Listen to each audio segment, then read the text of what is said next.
I don't care about your mother. I'm in the middle of something, so don't interrupt me. She's got 6 months to live anyway. You knew she was going to be gone soon, so don't call me up every time. You can take care of your own mother yourself. One day, I received a phone call informing me that my mother was in critical condition. When I rushed to call my husband, he spat out cold words at me, as if he had no regard for human life. I sat there in a daze with the phone in my hand, thinking about my mother. I wanted to show her how happy I was with my marriage. I believed it would be the greatest repayment I could give her. But now, I might not be able to fulfill my promise. I wiped away the tears that were welling up in my eyes and ran to the hospital. I'm sure my husband is still so absorbed in his hobbies that he has forgotten about our phone call, unaware of the unexpected tragedy that awaited him after that. My name is Sophia. I'm a 27-year-old housewife living with my husband Emery, who is 2 years older than me. I met him when I had just graduated and joined an IT company. I'm Emery, and I will be training you starting today. Nice to meet you. Nice to meet you too. Emery became my immediate senior. He was fast at his work and was admired as an elite within the company. He also had many hobbies, such as karaoke, bowling, darts, and baseball, and always seems to enjoy talking about his private life. Emery was the kind of person I admired and adored.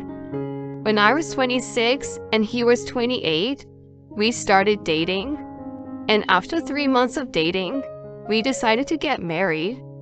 There is a big reason why we got married in such a short period of time. It is because my mother was sick in the hospital. My mother was unmarried when she gave birth to me, and she raised me all by herself. However, she had a chronic illness that often caused her to have breathing problems and nausea. I did my best to support her during those times, and we lived together so I could help her out. Then one day, my mother's chronic illness rapidly worsened, and she was finally told that she had only 6 months to live. She was so shocked that she could not stop crying. But when I told her about our marriage, she said, "Sophia, congratulations. Please live happily for me." She congratulated me with a big smile on her face. As the last act of filial piety I could perform as a daughter, I vowed to raise a happy family with my husband. When I got married, I quit my job and became a full-time housewife. I struggled with housework I was not accustomed to, but I was doing my best for my husband, who was working hard. Then one day, my husband came home from work and said to me, "I've got a new hobby." "What's this new hobby of yours?" "Fishing. A friend of mine invited me to try it, and I'm totally hooked." Husband is overjoyed to have found a new hobby, fishing. However, his addiction to fishing was clearly unusual compared to his other hobbies. Whenever my husband had a day off from work, he would go to the beach with his friends. At first, I was happy that he seems to be enjoying himself. But the more times he went, the more expensive the fishing rods and lures he bought out. My husband even said, "I've chartered a fishing boat." I was taken aback when he said this. "You've been spending too much money on fishing lately, haven't you? That's why you don't give me much money for living." It's fine to have fun, but for the sake of the family budget, why don't you moderate your spending? I was worried that our finances were getting tighter and asked my husband to be mindful of it. But my husband, with a nonchalant look on his face, says to me, "It's my hard-earned money. What's wrong with spending it on what I want to do? Why don't you just make it work for you?" I can't hide my surprise at the fact that he leaves everything about our life to me. Then, my husband tells me a fact I never expected. I've told my mother that the food you make is lousy. Learn from my mother, a senior housewife, and cook properly from now on. Unbeknownst to me, my husband had been complaining to my mother-in-law. Since her husband passed away a few years ago, she has been living alone in a house some distance away from us. My husband was worried about her, so he went to check on her from time to time, and he told her how stressed out he was about me. After that, my mother-in-law visited our house often and started blaming me. Both my husband and my mother-in-law treat me coldly, and I always felt helpless.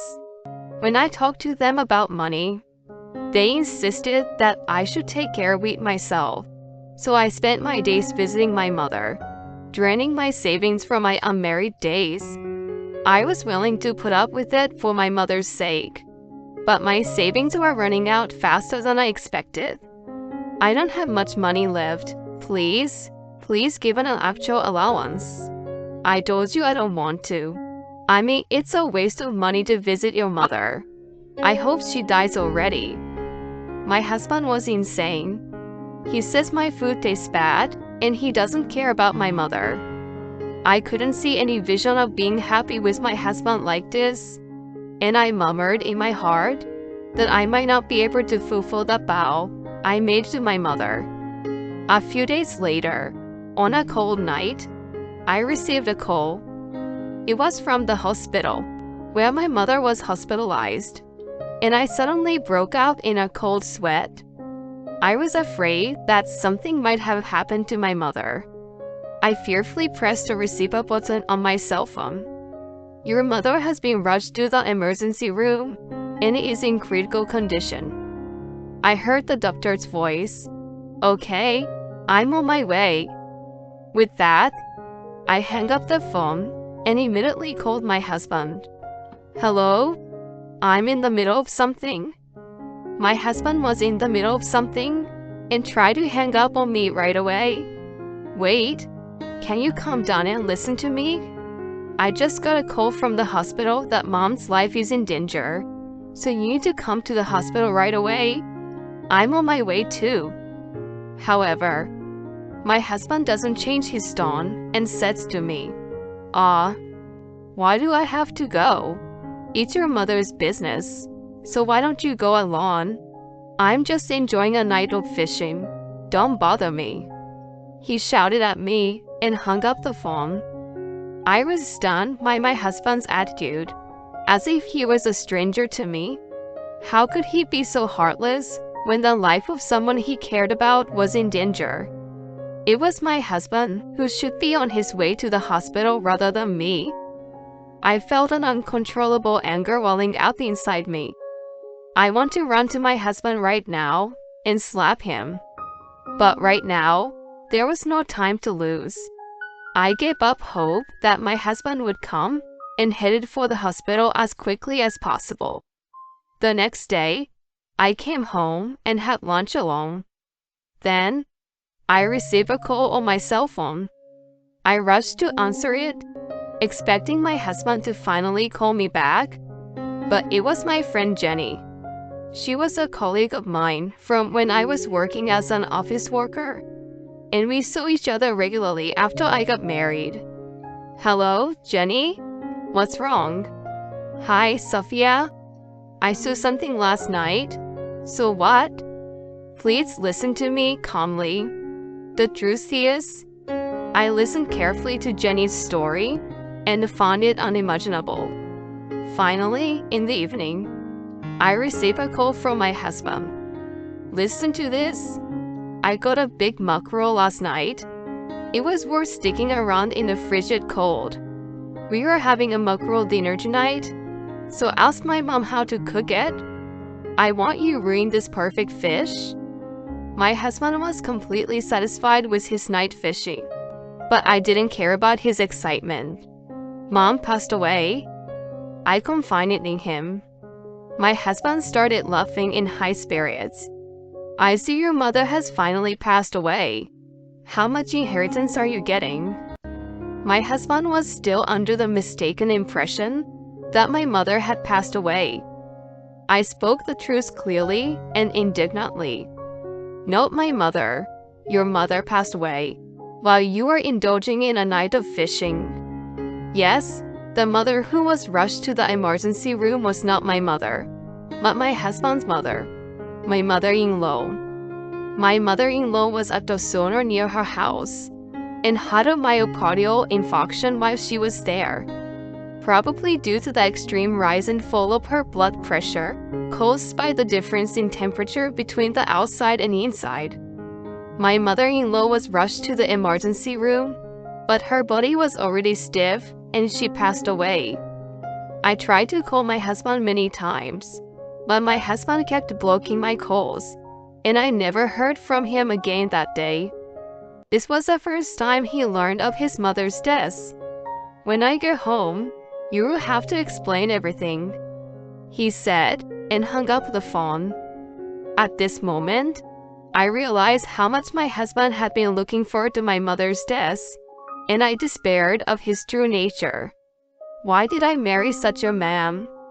I was at a loss, but I decided to have a proper talk with him and waited for his return. About 30 minutes after the phone call, he came home in a hurry. He started questioning right when setting food inside the house. Hey, what do you mean my mom's gone? Why didn't you call me? He's pissed off that it's my fault, but I don't understand what he's saying. Huh?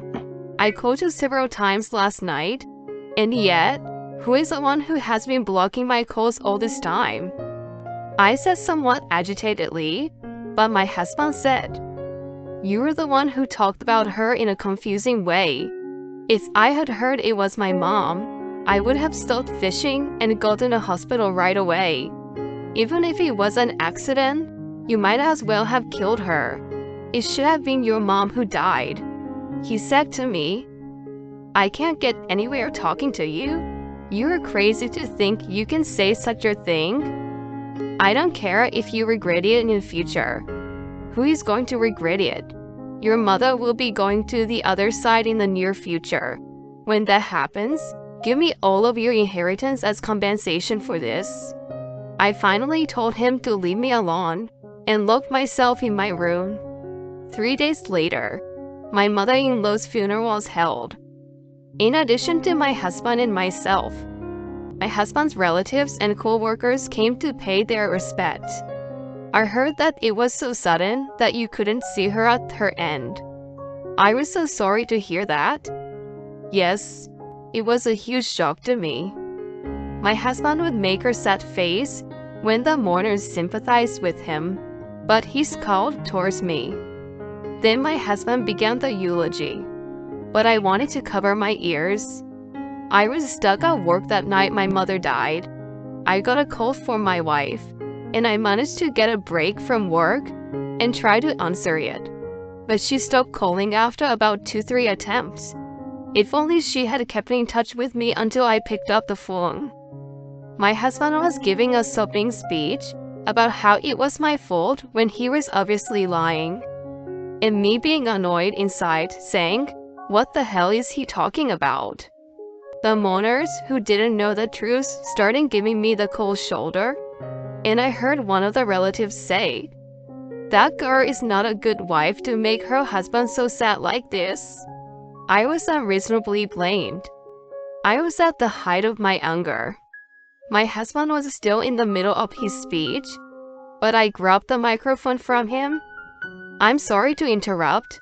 I have something I have to tell you all. Sophia, what are you doing? Are you going to ruin my mother's funeral? I'm going to tell the truth, and you're going to shut up and listen. What? The truth? I shook off my husband's protest and played a voice recorder I was holding. I had secretly recorded my conversation with my husband when he returned from fishing. I had recorded my repeated attempts to contact him, his refusal to accept my phone calls, and his desire for my mother's inheritance.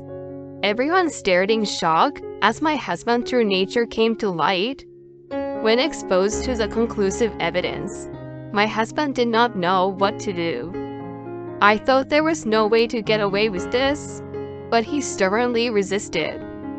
If you thought you couldn't get through, why didn't you call my office? There is no way I could use my cell phone while I was at work. There was no evidence on the voice recorder that my husband had gone fishing at night, but I still had one important fact. You were never working in the first place. Take a look at this video. I took out my phone and showed him a video. It was a video of him enjoying a fishing date with a young woman at an offshore fishing pond. Recording without permission? Who did this? My husband suspected me at first, but I told him I was home all that night, so it wasn't me. Then, one of the mourners stands up and says, "It was me." That mourner was Jenny. She had called me earlier to tell me that she had seen something. It was a scene of my husband's affair. At first, I doubted my eyes, but no matter how many times I looked, all I could see was Emery on a date with a young woman. So I couldn't help but take a video of it and send it to Sophia. When Jenny sent me this video, I was shocked. While his mother was in the emergency room, her son was cheating on his wife without a care in the world. I can't help but feel sorry for his mother, that she won't get to see him before dying because of it. When the evidence of the affair was revealed, my husband finally lost his words and collapsed to his knees. He cried out to me, "Please forgive me." Then I replied, "I don't want to be with a scumbag who mistreated my mother and his own mother's life." I said firmly. The funeral was messy, but somehow it ended. I demanded a divorce from my husband, and he complied without a single complaint. My ex-husband had no savings at all, not only because he spent a lot of money on fishing equipment, but also because he had an affair with a woman. He barely had enough money from his mother's inheritance to pay me out money, and it was a shameful sight to see an old man trying to rely on his parents' money. In addition, since people from my ex-husband's company attended the funeral, he had gained a bad reputation within the company and was completely isolated. Although he had always been an elite man who could do a good job, his career path was cut off due to his numerous misdeeds, and he was finally forced to resign from his job. When I went to visit my mother, I told her about the divorce. I couldn't be happy with that man. "I'm so sorry I couldn't fulfill my promise." I apologized to my mother with tears in my eyes. She took my hand in hers and said, "You have nothing to apologize for. I don't want you to be happy with someone who can't take care of you. I hope you will meet a man you can truly love. I will be watching over you from heaven to make sure you both are happy." I really love my mother, who always has a smile on her face, even when she doesn't have much time left to live. From marriage to divorce, many things happen, but I realized the preciousness of life once again. I decided to become a nurse so that I can save people's lives.